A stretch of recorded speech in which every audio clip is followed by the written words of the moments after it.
আসসালামু আলাইকুম ওয়া রাহমাতুল্লাহি ওয়া বারাকাতুহু।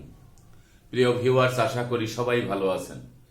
স্টক টর্চার পিডি 2.0 চ্যানেল থেকে আমি খান রেজাউল ইসলাম রেজার সবাইকে আন্তরিক শুভেচ্ছা ও অভিনন্দন জানিয়ে আজকের পর্বটি শুরু করছি। আজকের পর্বের যে ভিডিও, সেই ভিডিওর মূল বিষয় হচ্ছে বিডিএর জরিপ অর্থাৎ বাংলাদেশ ডিজিটাল সার্ভে।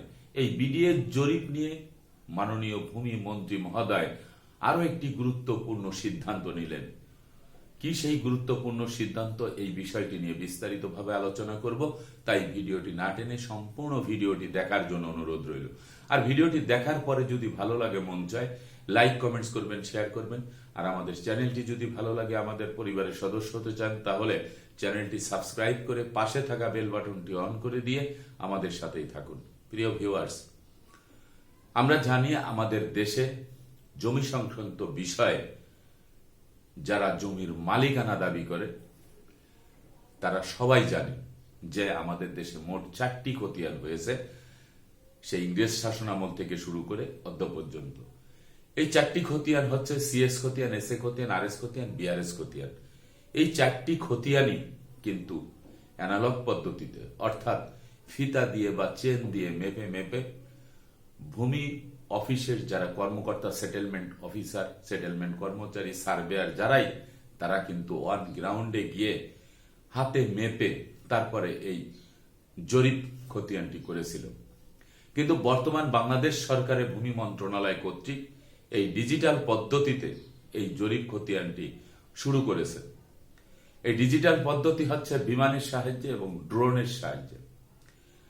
কারণ এই ডিজিটাল পদ্ধতিতে যদি জরিপ করা হয় তাহলে আরো 100 বছরের মধ্যে আর কোনো জরিপ করা লাগবে না, এমনটি কিন্তু ভূমি মন্ত্রণালয় কর্তৃক বিভিন্ন প্রতিবেদনে প্রকাশিত হয়েছে।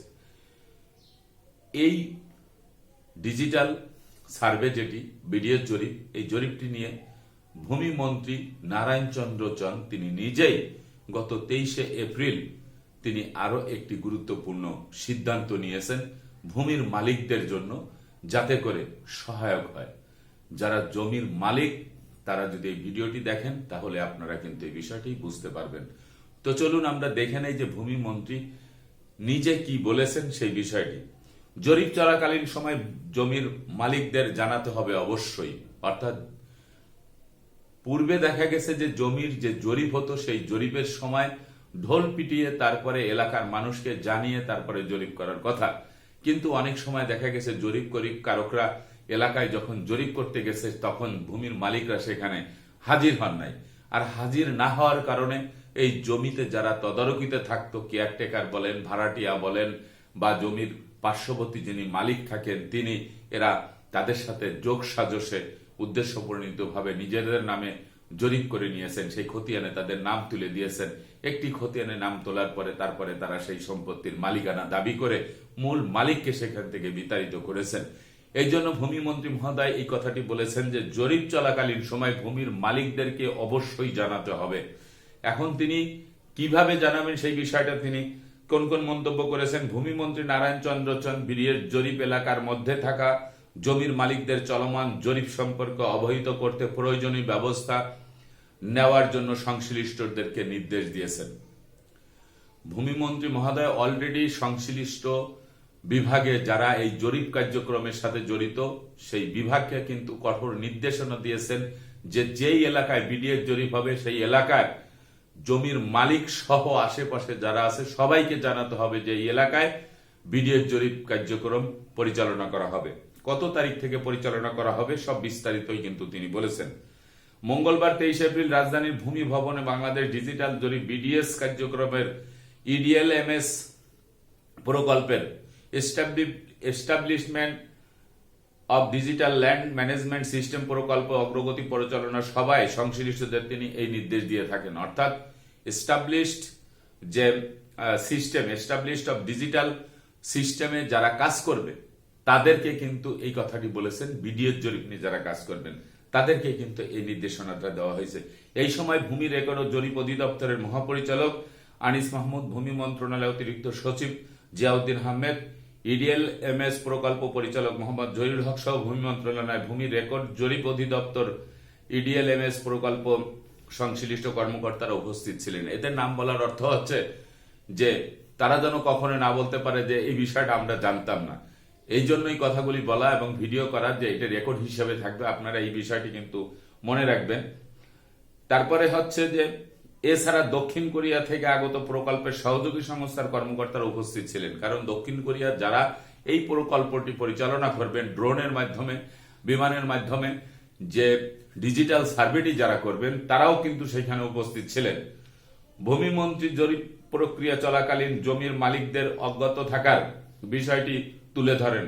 প্রায়শই দেখা যায় জরিপ করার সময় প্রকৃত মালিক অনুপস্থিত থাকেন, তাদের অজান্তে জরিপ কার্যক্রম শেষ হয়ে যায়।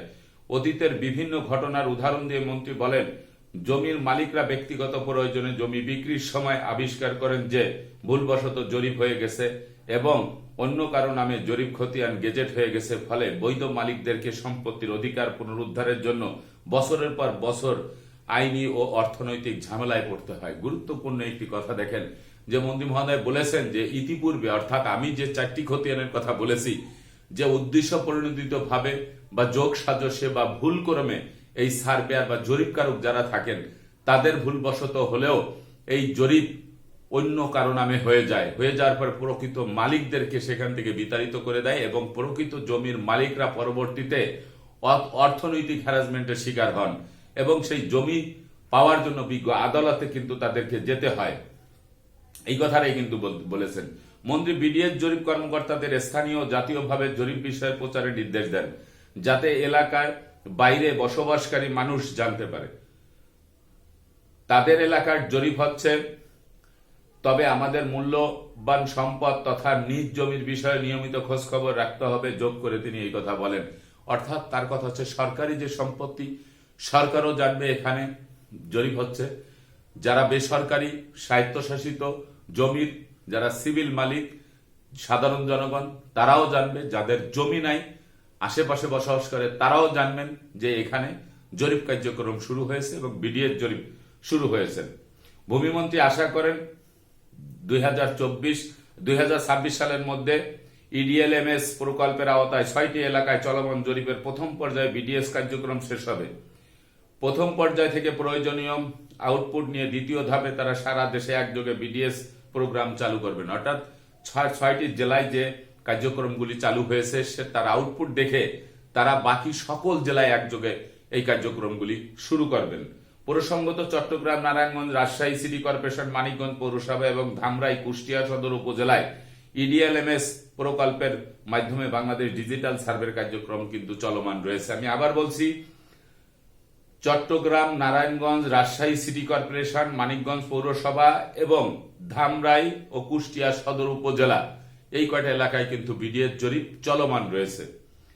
সবাই বিডিএস কর্মকর্তারা ভূমিমন্ত্রীকে জানা উল্লেখিত এলাকায় গ্রাউন্ড কন্ট্রোল পয়েন্ট স্থাপনের কাজ প্রায় শেষ পর্যায়ে। অর্থাৎ গ্রাউন্ড যে কন্ট্রোল প্ল্যান্ট, অর্থাৎ কন্ট্রোল প্ল্যান্ট সেটি হচ্ছে ড্রোন এবং বিমান যে নিয়ন্ত্রণ করা হবে এই বিডিএস জরিপ বাংলাদেশ ডিজিটাল সার্ভেটি যে স্বয়ংক্রিয় পদ্ধতিতে যেটি করা হবে সেই বিষয়টি কিন্তু তারা অন গ্রাউন্ডে সেটি স্থাপন কাজ প্রায় শেষ। খুব শীঘ্রই বিমান এবং ড্রোন সহ অত্যাধুনিক যন্ত্র দিয়ে ম্যাপ তৈরির কাজও কিন্তু তারা শুরু করবেন। অর্থাৎ শুধু জরিপ খতিয়ানি তৈরি হবে না, ডিজিটাল মানচিত্র যেটি, যে একজন ব্যক্তির যতটুক জমি ততটুক জমির মানচিত্র আলাদা আলাদা হবে। পূর্বের মতো একটি মানচিত্রের ভিতরে একের অধিক ব্যক্তির সম্পত্তি থাকবে না, তেমনটাই কিন্তু বলা হয়েছে। আমরা পূর্বে থেকেও কিন্তু এই বিষয়টি জানি। প্রিয় ভিউয়ার্স, এই বিষয়টি আপনাদেরকে জানানোর উদ্দেশ্য হলো, যারা এই বিষয়টি সরাসরি যারা জানেন যে এই চট্টগ্রাম, তারপরে মানিকগঞ্জ, কুষ্টিয়া, যে সমস্ত এলাকায় এই কার্যক্রমগুলি পরিচালনা করা হচ্ছে সেই সমস্ত এলাকার মানুষজন যারা এই ভিডিও দেখবেন তারাও সতর্ক হবেন। যাদের এলাকায় সেই ডিজিটাল সার্ভে হচ্ছে না তাদেরও প্রস্তুত থাকতে হবে যে নেক্সট টাইম কিন্তু তাদের এলাকায়ও এই ডিজিটাল সার্ভেটি কিন্তু হবে। সেই কথাই বলা হয় চট্টগ্রাম, নারায়ণগঞ্জ, রাজশাহী সিটি কর্পোরেশন, মানিকগঞ্জ পৌরসভা, ধামরাই ও কুষ্টিয়া সদর উপজেলায় অলরেডি কার্যক্রম চলছে। ভিউয়ার্স, আজকের মতো ভিডিওটি এখানেই শেষ করব। আগামীতে দেখা হবে অন্য কোনো ভিডিও নিয়ে। সে পর্যন্ত সবাই ভালো থাকবেন, সুস্থ থাকবেন আর আমার জন্য দোয়া করবেন। আল্লাহ হাফেজ।